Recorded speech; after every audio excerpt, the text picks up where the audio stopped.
नमस्कार मित्रों, मैं अमित आनंद एक बार पुनः आप सभी का स्वागत करता हूं आपके अपने YouTube चैनल वार्ता क्लासेस में। तो आजकल के हम लोग प्रश्नोत्तरी सॉल्व कर रहे हैं। आज उस प्रश्नोत्तरी का एक अगला और अंतिम भाग, कल से हम लोग भक्ति काल में प्रवेश करेंगे। तो ये रहा हमारा पहला प्रश्न।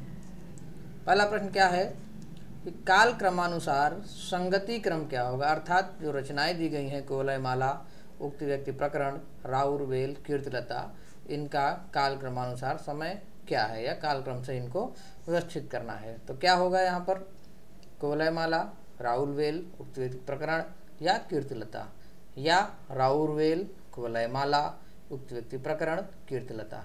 बताएं क्या होगा।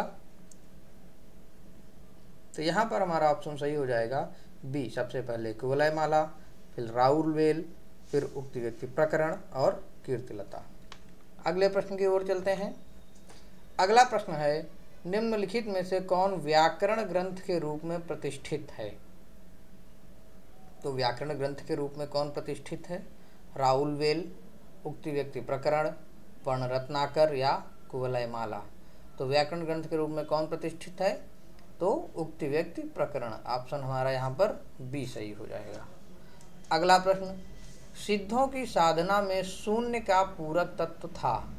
शून्य का पूरक तत्व क्या था, और सबसे एक प्रश्न और यहाँ पर बन रहा है कि किसकी साधना में पूरक तत्व शून्य माना गया है। तो किसकी साधना में, सिद्धों की साधना में। ठीक है, तो क्या था पूरक तत्व, शून्य का पूरक तत्व, वज्र, अग्नि, चित्र या ज्ञान। तो बताइए क्या होगा। यहाँ पर शून्य का पूरक तत्व ज्ञान था। अगले प्रश्न की ओर चलते हैं। रचना काल की दृष्टि से निम्नलिखित कृतियों का सही अनुक्रम है। फिर से वही पूछा गया है, दोहा कोश, श्रावकाचार, संदेश राशक या कीर्तिलता। तो बताइए कौन सी रचना आएगी पहले, कौन सी बाद में। ठीक है, तो यहाँ पर हमारा ऑप्शन सही हो जाएगा ऑप्शन ए, दोहा कोश, फिर श्रावकाचार, फिर संदेश राशक और फिर कीर्तिलता। चलिए अपने अगले प्रश्न की ओर चलते हैं। अगला प्रश्न है, सिद्धों में प्रचलित महामुद्रा शब्द का अभिप्राय है, यानी महामुद्रा शब्द का अर्थ क्या है। सिद्ध हेतु आसन का एक रूप, सिद्ध हेतु की जाने वाली एक क्रिया, या सिद्ध प्राप्त हेतु स्त्री संसर्ग, या सिद्ध प्राप्त हेतु स्त्री से विरक्ति। तो बताइए महामुद्रा शब्द का अभिप्राय क्या है। तो यहाँ महामुद्रा सिद्धों के यहाँ कि सिद्ध प्राप्त हेतु स्त्री संसर्ग, जो बाद में इसके पतन का कारण भी बना। अगले प्रश्न की ओर, आल्हा और ऊदल नामक दो वीर सरदारों की वीरतापूर्ण लड़ाइयों का वर्णन मिलता है। इम्पॉर्टेंट है, इसको थोड़ा सा इम्पॉर्टेंट बनाइए। कहाँ मिलता है, परमाल रासो में, खुमान रासो है, यहाँ पर गलत हो गया है, ये होगा खुमाण रासो। खुमाण रासो में, पृथ्वीराज रासो में या हमीर रासो में। तो बताइए किस में मिलता है। बहुत ही परंपरागत प्रश्न है, यहाँ पर होगा परमाल रासो। ठीक है, अगले प्रश्न की ओर, नाथ पंथ के प्रणेता कौन थे।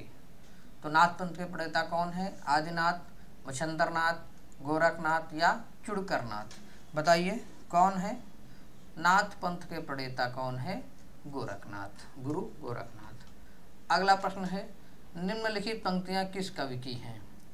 खने खन नयन कोन अनुसरई, खने खन वसन धूलितन भरई।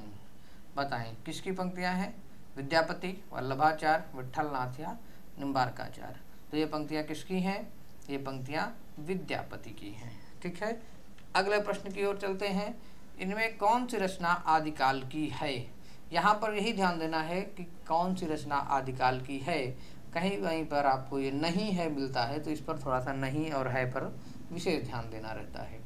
तो कौन सी रचना आदिकाल की है, सूरसागर, विद्यापति, पदावली, बीजक या भ्रमरगीत। ठीक, यहाँ पर विद्यापति की पदावली। ठीक, तो सूरसागर है या विद्यापति की पदावली, बीजक, भ्रमरगीत। तो कौन सी रचना आदिकाल की है बताइए। क्या बीजक है आदिकाल का, क्या भ्रमरगीत है, क्या सूरसागर है। तो विद्यापति की पदावली हो जाएगा। ठीक है, अगला प्रश्न, इनमें से कौन सी भाषा आदिकाल की है? बताइए। ब्रज भाषा है क्या, खड़ी बोली है क्या, डिंगल पिंगल है क्या, टिंगल पिंगल, या अवधि है क्या? बताइए कौन सा होगा इसमें। तो आदिकाल में तो न ब्रज भाषा का प्रयोग बिल्कुल भक्ति काल में मिलता है, खड़ी बोली भी आदिकाल की भाषा नहीं है, अमीर खुसरो के यहाँ मिलती है लेकिन भाषा के रूप में पूर्णतः मान्यता नहीं मिली है। डिंगल पिंगल और अवधि, तो मुख्य रूप से जो है आदिकाल की भाषा डिंगल और पिंगल है। अगले प्रश्न की ओर, अपभ्रंश के प्रथम महाकवि कौन थे? हेमचंद, रामचंद्र, स्वयंभू या सोमप्रभ सूरि? तो बताइए अपभ्रंश के प्रथम महाकवि कौन है? तो अपभ्रंश के प्रथम महाकवि के रूप में कौन जाने जाते हैं? स्वयंभू। अगले प्रश्न की ओर चलते हैं। अपभ्रंश काव्य का सुप्रसिद्ध छंद कौन सा है? कड़वक, रास, पद्धारी या ईहा? तो अपभ्रंश काव्य का सुप्रसिद्ध छंद, इसमें से छंद आपको बताना है कौन सा है। तो कौन सा है? पद्धारी छंद है। ठीक है। अगले प्रश्न की ओर चलते हैं। राजमती से रूठकर बीसल देव कहाँ गया था या कहाँ गए थे? ऐसा करिए थोड़ा सा, हाँ, राजमती से रूठकर बीसल देव कहाँ गए थे? कर्नाटक, उड़ीसा, तमिलनाडु, आंध्र प्रदेश। इंपॉर्टेंट प्रश्न है, नेट में भी पूछा जा चुका है, इसलिए इसको मोस्ट लगाइए। ठीक है। कर्नाटक, उड़ीसा, तमिलनाडु या तो बताएं कहाँ गए थे? तो कहाँ गए थे? उड़ीसा गए थे। अगले प्रश्न की ओर चलते हैं। इनमें से किस ग्रंथ में लिखा है कि अग्नि परीक्षा के बाद सीता जैन धर्म में दीक्षित हो गई थी? तो ये तो स्वाभाविक हो गया, जब प्रश्न पूछा गया है कि जैन धर्म में, तो ये जैन ग्रंथ ही है। ठीक। अब कौन सा है? महापुराण है, परमात्म प्रकाश है, भविष्यत कहा है या पौंचर्यु है? तो बताइए कौन सा ग्रंथ है? तो पौंचर्यु। ठीक है। अगले प्रश्न की ओर चलते हैं। निम्नलिखित में से कौन 84 सिद्धों में नहीं है? 84 सिद्धों में कौन सम्मिलित नहीं है? विरूपा, कड़हपा, सारंगधर, कुक्कुरिपा। बताइए कौन सा? तो विरूपा भी सिद्ध हैं, कड़हपा भी सिद्धों में आते हैं, कुक्कुरिपा भी, लेकिन सारंगधर नहीं आते हैं। तो यहाँ पर हमारा जो सही ऑप्शन हो जाएगा वो हो जाएगा सारंगधर। ठीक। ये सभी लोग क्या हैं? सिद्धों में आते हैं। किसमें? सिद्धों में। ठीक है। अगले प्रश्न की ओर। आल्हा और उदल के चरित्र को वीर गीतात्मक काव्य के रूप में रचने वाले कवि हैं? तो यहाँ पर दो प्रश्न आप जान लीजिए कि पहली चीज तो आल्हा और उदल ऐसे तो लिखा नहीं गया, तो आल्हा उदल किसी एक रचना में दो सरदारों का नाम है, उनकी वीर गाथा लिखी गई है। तो किस रचना में लिखी गई है? पहले तो रचना आएगी, फिर उसके बाद आएगा उस रचना का रचनाकार। ठीक है। तो बताइए क्या होगा? तो यहाँ पर होंगे जगनिक, और जगनिक की रचना कौन सी है? तो वो आएगी परमाल रासो। ठीक है ना। चलिए अगले प्रश्न की ओर चलते हैं। अगला प्रश्न है, पंच पांडव चरित रास के रचयिता कौन है? पंच पांडव चरित रास के रचयिता हैं, कौन है? शालिभद्र सूरि, आसगु, नरपतिनाल या दलपति विजय? तो बताइए कौन है? तो शालिभद्र सूरि हैं। अगला प्रश्न है, भविष्यत कहा किसकी रचना है? बताइए भविष्यत कहा किसकी रचना है? राम सिंह की है, देवसेन की है, धनपाल की है या पुष्पदंत की है? तो बताइए किसकी है? भविष्यत कहा किसकी रचना है? धनपाल की है। अगला प्रश्न है, मुकरी लिखने का सर्वप्रथम प्रयास किसने किया था? स्वयंभू ने, जगनिक ने, अमीर खुसरो ने या कुंभनदास ने? कुंभनदास तो बहुत बाद में आते हैं, भक्ति काल में आते हैं। तो किसने किया था? सुझाव। स्वाभाविक सी बात है, यहाँ पर अमीर खुसरो को हम लोग सही करेंगे। अगला प्रश्न है, संवत 1050 से 1375 की कालावधि में लिखे गए हिंदी साहित्य का वीरगाथा काल के रूप में नामकरण किसने किया है? अर्थात सीधे सीधे प्रश्न पूछा गया है कि वीरगाथा काल का नाम, यानी आदिकाल को वीरगाथा काल किसने कहा, लेकिन इतना बड़ा प्रश्न दे करके हमें कंफ्यूज करने की कोशिश की गई है। तो जाहिर सी बात है वीरगाथा काल नामकरण आचार्य रामचंद्र शुक्ल हम लोग सही करेंगे। अगले प्रश्न की ओर चलते हैं। अगला प्रश्न है, 10वीं से 14वीं शताब्दी के साहित्य को किस विद्वान ने आदिकाल के अंतर्गत रखा है? क्या है? 10वीं से 14वीं शताब्दी के साहित्य को किस विद्वान ने आदिकाल के अंतर्गत रखा है? बताएं किसने रखा है? आचार्य रामचंद्र शुक्ल, मिश्र बंधु, राहुल सांकृत्यायन या हजारी प्रसाद द्विवेदी। तो किसने रखा है? आचार्य रामचंद्र शुक्ल, 10वीं शताब्दी से 14वीं शताब्दी तक, बिल्कुल सही है। प्रश्न वही पूछा है, घुमा दिया है, इसलिए प्रश्न इम्पोर्टेंट हो जाता है। अगला प्रश्न है, आदिकाल में किस प्रकार का साहित्य लिखा जा रहा था? बताइए। जनजीवन से हटकर राजाओं की वीरता का अतिरंजित वर्णन, कृष्ण भक्ति पर आधारित काव्य, निर्गुण की उपासना, उपर्युक्त किसी प्रकार का नहीं। बताइए आप लोग। देखिए, भक्ति, कृष्ण भक्ति काव्य तो भक्ति काल में आता है, निर्गुण की उपासना भी भक्ति में हो गई, तो यहाँ पर ऑप्शन हमारा हो जाएगा ए। ठीक है, अगले प्रश्न की ओर चलते हैं। अमीर खुसरो की पहेलियों तथा मुकरियों का क्या उद्देश्य है? बताइए। अमीर खुसरो की पहेलियों तथा मुकरियों का क्या उद्देश्य है? पृथ्वीराज चौहान की वीरता का वर्णन करना, अलाउद्दीन और हम्मीर के युद्धों का वर्णन, मनोरंजन के माध्यम से लोक व्यवहार की शिक्षा, कोई उद्देश्य नहीं। तो पहला से तो बिल्कुल मतलब नहीं, दूसरे से भी कोई मतलब नहीं। मनोरंजन के माध्यम से लोक व्यवहार की शिक्षा देने का प्रयास अमीर खुसरो की पहेलियों और मुकरियों का उद्देश्य है। तो यहाँ पर हमारा ऑप्शन हो जाएगा सी सही। ठीक है, चलिए चलते हैं अपने अगले प्रश्न की ओर। वीर गाथा कालीन रासो काव्यों में निम्नलिखित में से किस विषय का वर्णन नहीं है? क्या है? वीर गाथा कालीन रासो काव्यों में निम्नलिखित में से किस विषय का वर्णन नहीं है? आश्रयदाताओं का तिरंजनापूर्ण वर्णन, इतिहास और कल्पना का सम्मिश्रण, कृष्ण लीला का प्रतिपादन, युद्धों का सजीव एवं गत्यात्मक वर्णन। तो पहला पकड़िए कि नहीं है, तो कृष्ण लीला का प्रतिपादन तो बिल्कुल भी नहीं है। वीर गाथा में कृष्ण लीला का प्रतिपादन नहीं किया गया है, तो यही हमारा ऑप्शन सही हो जाएगा। युद्धों का वर्णन है, आश्रयदाताओं का वर्णन है। ठीक है, अगला प्रश्न है, रासो ग्रंथ किस भाषा में लिखे गए हैं? बताइए। किस भाषा में? खड़ी बोली में, ब्रज भाषा में, अवधी में या डिंगल पिंगल में? तो जाहिर सी बात है हमारा ऑप्शन यहाँ पर सही हो जाएगा डी, डिंगल और पिंगल। अगला प्रश्न है, वीरगाथा काल के प्रसिद्ध प्रबंध काव्य का नाम। प्रसिद्ध प्रबंध काव्य बताइए। वीरगाथा काल का प्रसिद्ध है, क्या है? पद्मावत है, बिल्कुल भी नहीं है। कामायनी है, बिल्कुल भी नहीं है। रामचरितमानस बिल्कुल भी नहीं है। तो स्वाभाविक सी बात है, होगा पृथ्वीराज रासो। अगला प्रश्न है, विद्यापति के पद किस भाषा में रचित है? किस भाषा में रचित है? पहाड़ी में? बिल्कुल नहीं। मैथिली में है? बिल्कुल है। अवधी में? बिल्कुल नहीं है। पिंगल में? बिल्कुल नहीं है। तो यहाँ पर ऑप्शन हमारा मैथिली सही हो जाएगा। अगले प्रश्न की ओर चलते हैं। कौन सी रचना स्वयंभू की नहीं है? देखिए ये देखिए नहीं है। ठीक, तो पौमचर्यु, ऋठनेमचर्यु, स्वयंभू छंद या महापुराण। तो बताइए कौन सी नहीं है? पौमचर्यु तो बिल्कुल है, ऋठनेमचर्यु भी है, स्वयंभू छंद भी है, यानी कि यहाँ पर ऑप्शन डी महापुराण रचना नहीं है। किसकी नहीं है? तो स्वयंभू की नहीं है। अगला प्रश्न है, अपभ्रंश प्रभावित हिंदी रचना कौन सी है? भरतेश्वर बाहुबली रास, चंदन बाला रास, नेमिनाथ रास या वसंत विलास। तो कौन सी रचना अपभ्रंश प्रभावित हिंदी?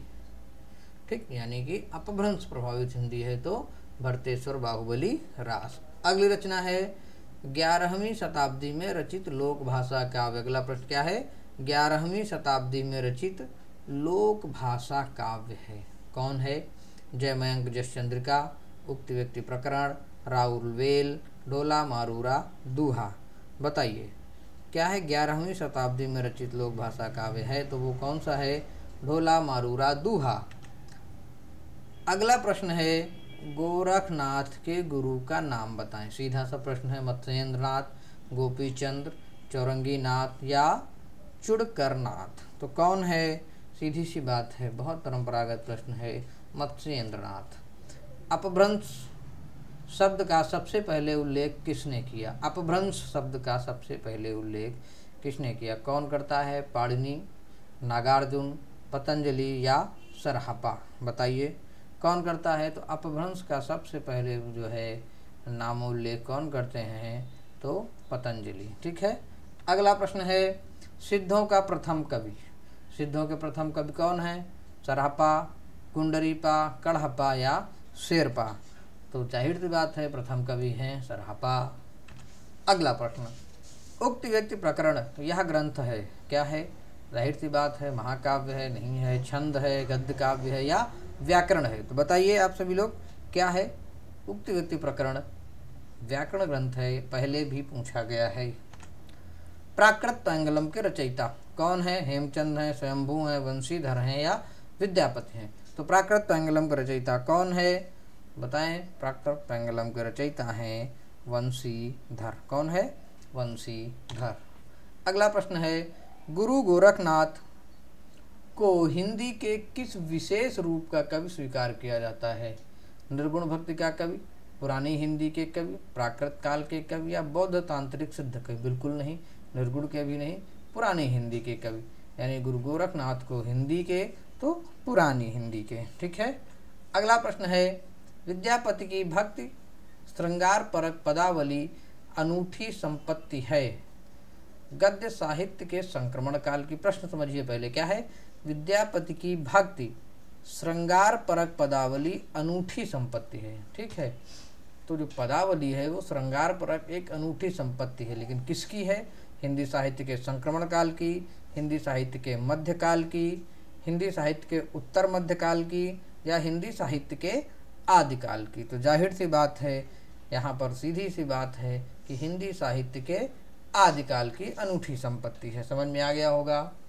अगला है कि आल्हा खंड या आल्ह खंड का वास्तविक स्रोत ग्रंथ क्या है? वास्तविक स्रोत ग्रंथ पूछा गया है। खुमार रासो, जयपाल रासो, परमाल रासो या पृथ्वीराज रासो? बताइए। तो आल्हा खंड का वास्तविक स्रोत क्या है? परमाल रासो है। जाहिर सी बात है। अगला प्रश्न है, महुवर बुझई कुसुम रस कब्ब कलासु छैल और सज्जन पर उर आर मन दुज्जन नाम मैल। पंक्ति किसकी है? किसकी पंक्ति है? सरहपा की है या सरहपाद की, उमापति की, कुशल लाभ की या विद्यापति की? कुशल लाभ का एक नाम कल्लोल भी कहीं कहीं पर मिलता है। तो ये रचना किसकी है या ये पंक्ति किसकी है? तो यह पंक्ति है विद्यापति की। अगला प्रश्न देखिए, आदिकाल हिंदी को एक भिन्न प्रकार की हिंदी मानते हुए उसे हिंदवी कहा। आदिकालीन हिंदी को एक भिन्न प्रकार की हिंदी मानते हुए उसे हिंदवी कहा है। यहाँ पर थोड़ा सा देखिए, आदि ये हो जाएगा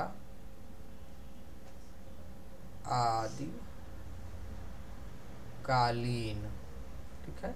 आदिकालीन हिंदी को विभिन्न प्रकार की हिंदी मानते हुए उसे हिंदवी कहा। हिंदवी किसने कहा है? राहुल सांकृत्यायन ने कहा है, अमीर खुसरो ने कहा है, डॉक्टर श्याम सुंदर दास ने कहा है या क्षिति मोहन सेन ने?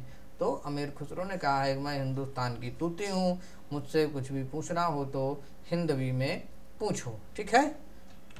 अगला है, इनमें अपभ्रंश के सर्वप्रधान कवि, अपभ्रंश के सर्वप्रधान कवि कौन है? स्वयंभू, राम सिंह, धनपाल, कुशल लाभ? तो जाहिर सी बात है अपभ्रंश के सर्वप्रधान कवि जो है स्वयंभू होंगे।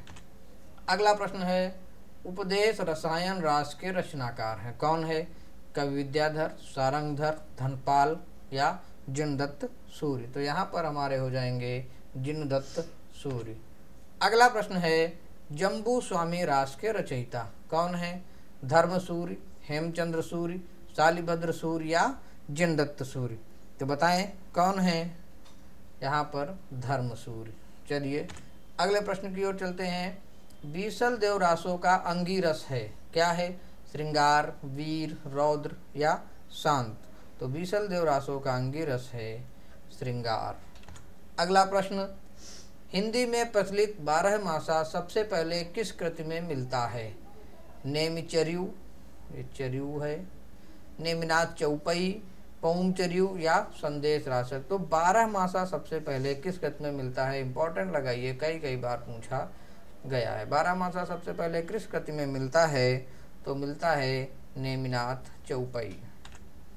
अगला है, श्रावकाचार किसकी रचना है? देवसेन की, वररुचि की, लक्ष्मीधर या श्रीधर की? तो श्रावकाचार किसकी रचना है?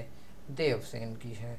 अगला प्रश्न, गोरखबानी इस ग्रंथ के संपादक? गोरखनाथ, पीताम्बर दत्त बर्तवाल, रामचंद्र शुक्ल, रामनरेश त्रिपाठी? इसको इम्पोर्टेंट लगाइए और ऑप्शन आपका सही होगा पीताम्बर दत्त बड़थवाल।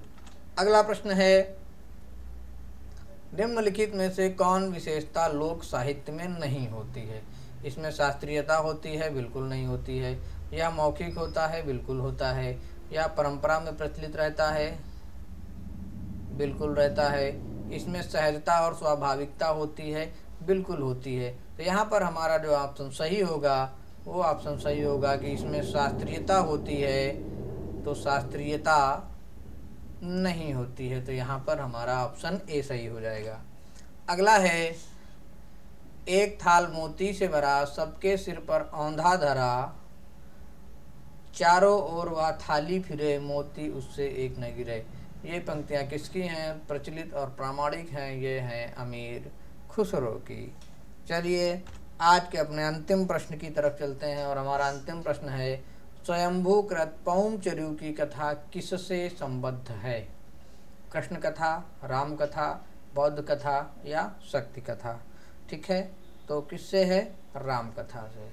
तो आज से हमारा ये आदिकालीन प्रश्नोत्तरी यहाँ पर संपूर्ण होती है। कल से हम लोग भक्तिकालीन प्रश्नोत्तरी पर चलेंगे।